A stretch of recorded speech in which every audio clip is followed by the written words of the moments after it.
Hey,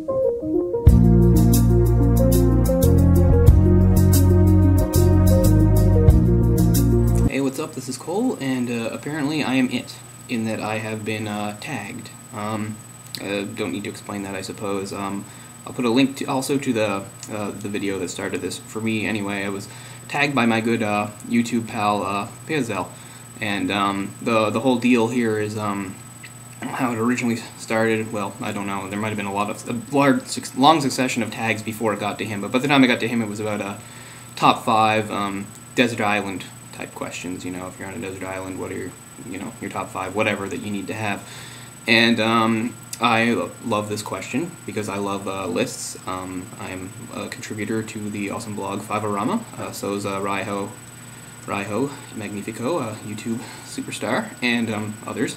And so you should check that out for our wacky top 5 lists of all sorts of things. But anyway, so the question pizowell posed to me was somewhat in my bag because, Cole talks comics. But he wanted to ask me just about straight-up books, normal novels.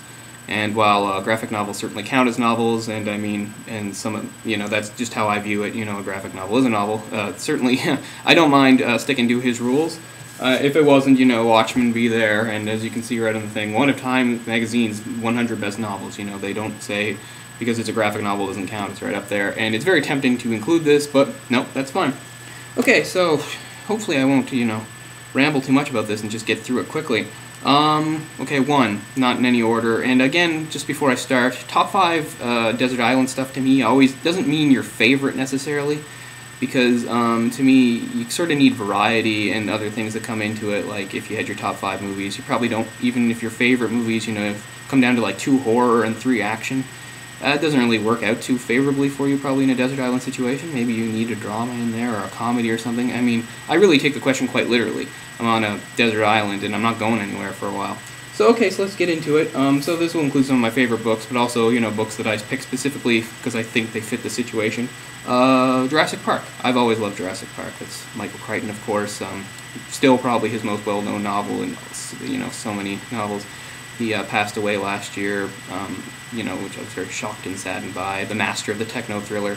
Jurassic Park is a book that I somehow managed to read before seeing the movie, in that I was only about 9 going on 10 when I read it. And I'll admit right now that probably it was over my head, even though I was a very smart, well-read 9-year-old.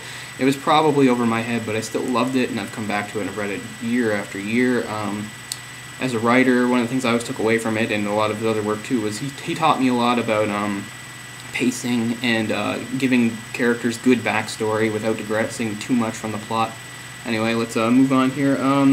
Secondly, we'll go with Stephen King's The Stand, which, when all is said and done, is my favorite Stephen King novel, and probably out of all the books I've read, the many, many books I've read, the one I wish the most that I had written, because I love its multiple points of view, I love its themes, I just love the storytelling there, and if we're going to get technical, I guess the ultimate, complete, uncut edition or whatever, because there's more to it and some things are a little better. Although I will say I don't like how he tried to jump that ahead in time. I guess, to make it more current, it originally was supposed to be around 1980 or into the 80s, and he set this around 1990. And I don't like that as much. Plus, there's some things that he didn't really correct that, didn't really work out. Didn't sync up to the world in 1990, like prices and things like that. Not big deals. But anyway, still I would go with the uncut edition. Okay, so we'll try to keep moving right along here, and, okay, this is a different one, and I actually have the book with me. I own these books, but my books are sort of in a real disarray at the moment, so I guess they're still settling in here. But this is Endless Night by Agatha Christie, and probably not a well-known Agatha Christie novel, which is a shame. I'm a huge Agatha Christie fan, and mainly because of her classic character, Hercule Poirot, who is, in my opinion, with apologies to Sherlock Holmes, the greatest detective in popular fiction. Love him, love all those books. There's so many. And then, if you wanted to go with a non-Hercule Poirot novel by her that everybody loves, and then there were none, or 10 Little Indians, or whatever you want to call it. But still, this one is the one that stood out to me. It was written quite late in her career, in the 60s. I like how it says on here, as a, where is it? One of the best things Agatha Christie has ever done, says the Sunday Times. And I really honestly do think it is. It's not a mystery, for one thing. And I just love it. This is a very nice, new, fresh copy. Great line of Agatha Christie books now coming out with nice, pretty covers, which I enjoy. I grew up reading from my mother's collection. She has some old, wonderful covers, including this one. Very happy to get a new copy for myself, though, about a year ago. So, about Endless Night, yeah, somebody does die in it. There's a death or two in it, and one thing that makes it quite different from other Agatha Christie novels, besides, like, not really being a mystery, is that it presents us with a killer that doesn't really have a black and white motive, because usually most of her novels are just about catching the bad guy, the killer or killers, and they're all about, you know, revenge or financial gain or something like that, you know, trying to inherit, stuff like that. You know, they're not really, like, psychopaths or anything like this. This is more or less a killer who's like a psychopath. And not only that, but because of the way the book is written, I don't want to give anything away, we get real insight into this killer's mind and how that works. And I just think it's a fantastic book that not a lot of people know about. It's a kind of a brief read for a desert island thing, but I still had to include it. And speaking of that, I guess this was another thing that came into my mind for why I would include certain books and not others for the desert island. Better have some long books. So again, I don't have it here with me, but it's somewhere. The longest book I have ever read, and you know that doesn't make it great, but it is a good book, is Les Miserables by Victor Hugo. It is a really wonderful book. It clocks in around 1,200 pages, so it was certainly, you know, the one thing I figure if you're on a desert island is you got time on your hands, you know, unless you're in some crappy Lost-like situation. Yeah.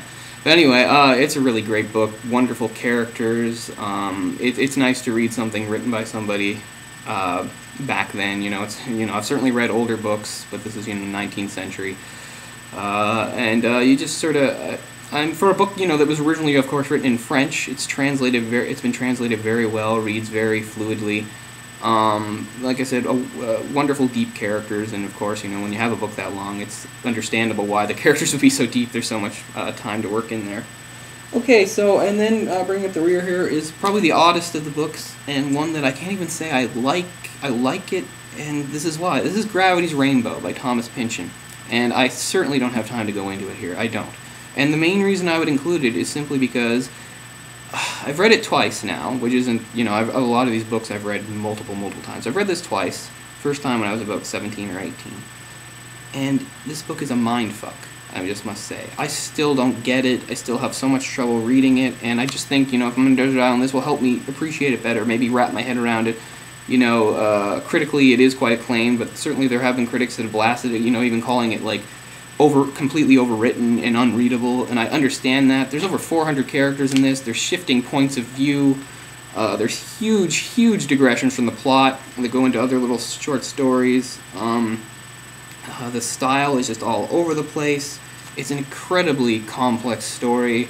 You know, almost calling it a story doesn't really do it justice the way it is. And again, does that make it brilliant? I don't know. I'm like on the fence about it these days, and that's another one of the main reasons why I would definitely include it, because I still haven't wrapped my brain around this yet. But I have enjoyed it. Again, if you're going to plan to read this, or you've had read it, you know it's not something to undertake lightly. I often read 2 or 3 books at once, but I can't do that with Gravity's Rainbow. When I read this, it's all I'm reading. Yeah, so anyway, I hope that at least satisfies pizowell's curiosity. I love being asked these sorts of questions. It's fun and it's flattering, you know, when people want your opinion. I remember during the webcast thing for the Friday the 13th marathon with Ryho, it was cool, you know, people were asking me questions. They wanted to know what I thought of stuff. They go, well, what did Cole think about this? And question for Cole, you know, that's cool. I enjoy that. That's really fun. So anytime, I'm happy to do that. Should I tag somebody else? I feel bad because I don't have like the same network of YouTube friends and things like that, and I don't know, maybe I'm a dick. I don't know, but anyway, I'll just tag my good pal Ryho, who of course, you know, we're friends even beyond YouTube, but read into that what you will. But I'll just tag him and give him a video game one, you know, 5 Desert Island video games, but the hook here is they have to be for different consoles, at least back at the time. I know nowadays, you know, you can download all sorts of things on the same console, you know, old downloads of old games, blah, blah, but he knows what I mean, so hit me up with those Ryho when you get the chance. Again, pizowell, thanks a lot for tagging me, it's cool. I hope this was a cool video for you guys to watch, and everybody, and I'll see you next time, and I'll be talking comics once more. Peace out.